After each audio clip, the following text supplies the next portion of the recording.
When people see destruction like this, they assume it's physics, that the engine is simulating concrete, stress, collapse. But in AAA production, this is almost never real simulation. It's planned, authored, optimized, and far more clever. Real physics is too expensive, impossible to art direct, and is a multiplayer nightmare. Designers need control.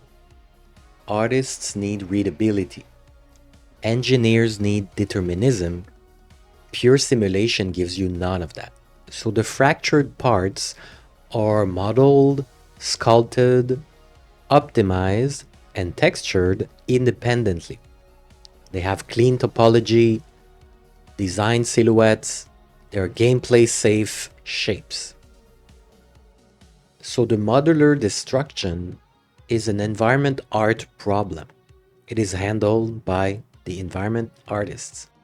So the traditional thinking is to break an object, simulate, and that leads to chaos.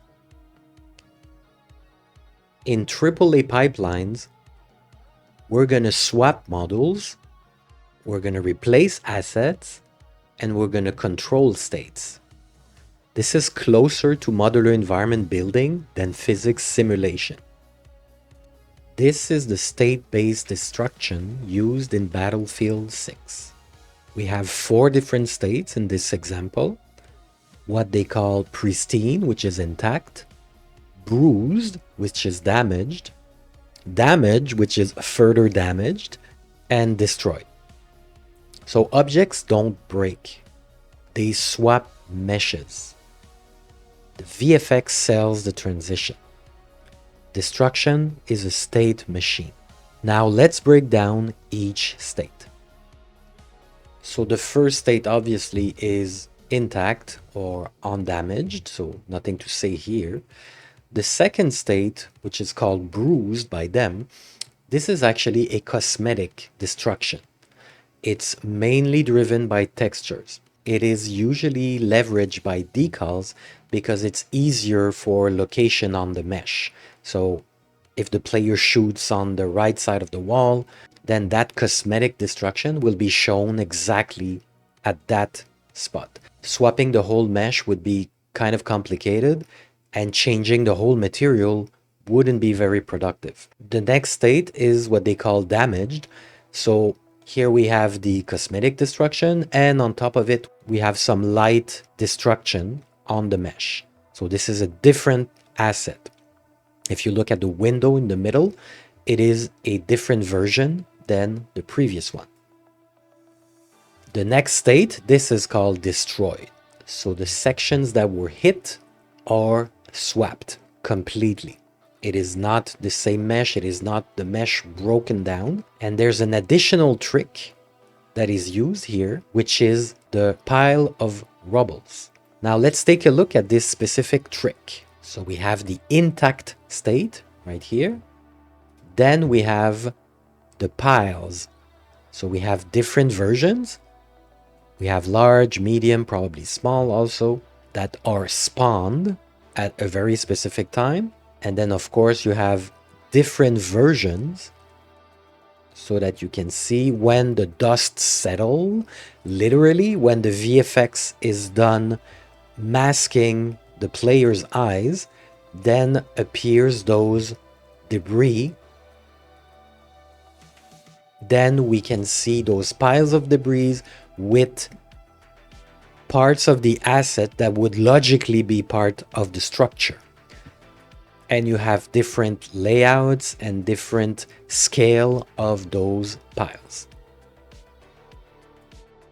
Selling the illusion. So the VFX is doing the heavy lifting here. You have different states with different meshes loaded into a system, but for the system to work, they relied on the VFX so that the transitions are credible. So what players think is destruction is actually a Niagara particle system regardless of the engine that they're using. It's a particle system. Decal projection, audio and camera shake, visibility swaps. The mesh change is instant. The VFX convinces your brain it was physical. When it's done right, most people can tell. Let's now take a look at the Destruction VFX Reel from Rachel van der Meer. So this is about vertex shaders to procedurally manifest rubble piles. And you will see how they spawn and how they are part of this whole illusion.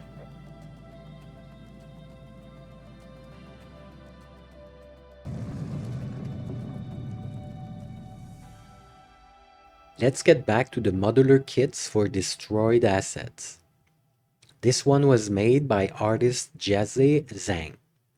In Liberation Peak, the artist worked on the architectural edge model from initial rough modeling stage to the final completion. The work covers texture planning and creation, processing the scanned models, and optimizing the connections between components. This other kit was used in Merak Valley. The system remains the same. So as you see, artists working on large-scale games are working on systems first and on assets second. This is the mindset that every young aspiring artist should have. If you're having a hard time mastering those competitive games, I have a solution for you. Now let me introduce you to the channel's sponsor, SkyCoach. You can get blueprints, materials, weapons, coins, keys, and much, much more for a game such as Arc Raiders, for instance, that will help you to cut through the grinding. There is currently over 120 games from the most popular games, ranging in types from MMORPGs to shooters to sports game, but SkyCoach can take your gameplay to the next level. You can have some of the best players in the game analyze your gameplay, provide feedback, and help you develop winning strategy. SkyCoach has a 4.6 rating on Trustpilot with well over 22,000 reviews. They have served over 150k customers so far, and they offer support 24/7. So you can purchase their services with peace of mind. So try out SkyCoach to bring your gaming experience to the next level. Use the link in my description and my promo code NEXTLEVEL to get 10% off.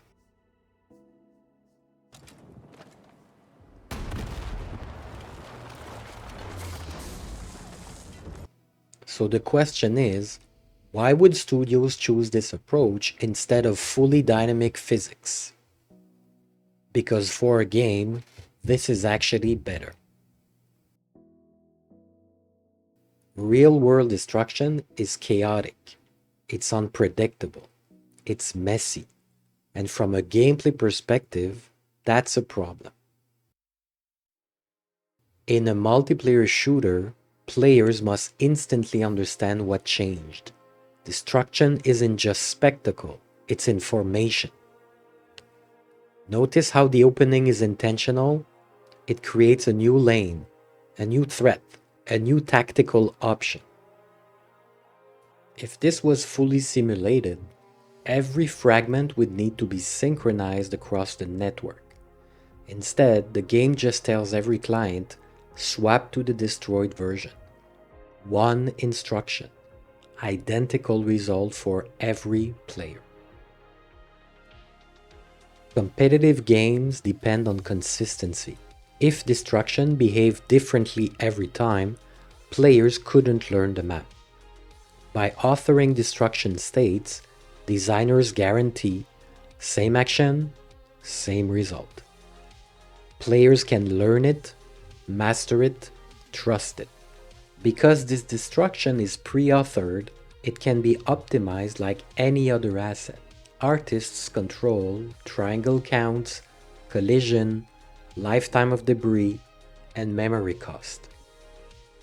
A true simulation would be wildly expensive. and impossible to scale across an entire level.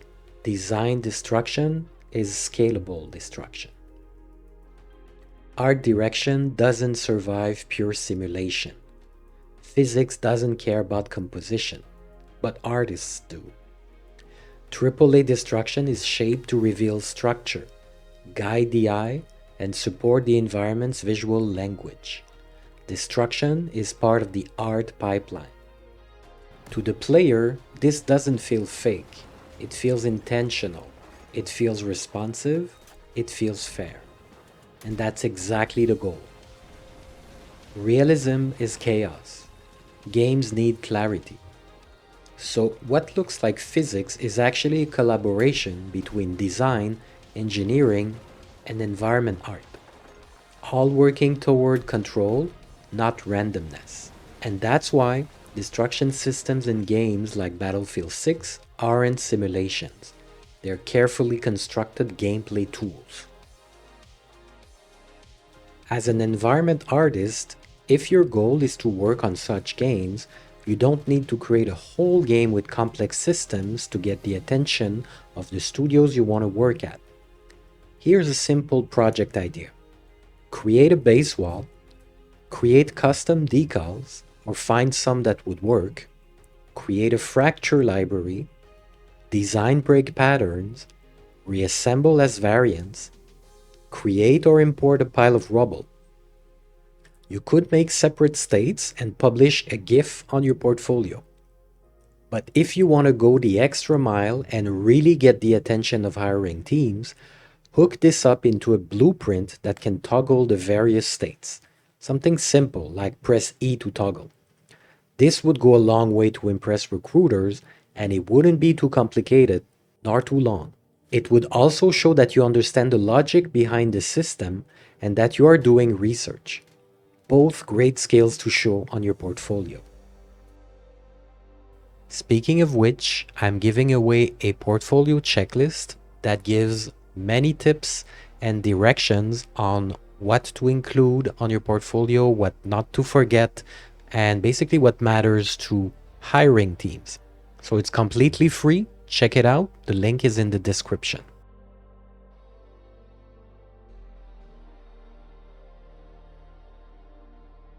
When people see moments like this, the assumption is always the same.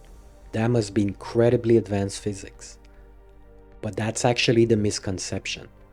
This isn't physics, it's planning. What looks dynamic is usually predetermined. The structure of the break, the size of the pieces, even the negative space created afterward. These are decisions made long before the player even touches the wall. Designed outcomes, not simulated accidents. Environment artists and technical designers build destruction like a modular kit. Instead of asking, how would this break in real life? They ask, how should this break for the game? Function drives the fracture. Why this approach works so well? Because the destruction is authored, it can be made to feel believable without being unpredictable. Weight is exaggerated. Motion is tuned. Timing is adjusted. It's not physically accurate. It's perceptually convincing.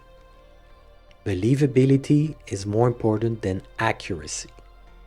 A true physics simulation at this scale would destroy performance budgets. Hundreds of active rigid bodies, continuous collision solving, network synchronization. Instead, AAA games rely on pre-computated states, lightweight interactions, and controlled effects, giving you destruction that looks heavy but runs efficiently. Performance is designed, not hoped for. And this is where environment art plays a huge role. These destruction states are modeled, sculpted, and composed just like any other assets. Artists design the silhouettes, they decide what structural layers are revealed. They control how the damage reads at gameplay distance. Destruction is an art asset. This is also why learning environment art fundamentals matters so much. because systems like this are built by environment artists working closely with tech art, not by pressing a simulate destruction button. If you're interested in how these kinds of environments are actually constructed from blockout to final, that's the kind of workflow I explore more deeply here on the channel and in my longer form training. If you're learning from these videos but struggling to put everything together into a full environment, that's exactly why I built my full course.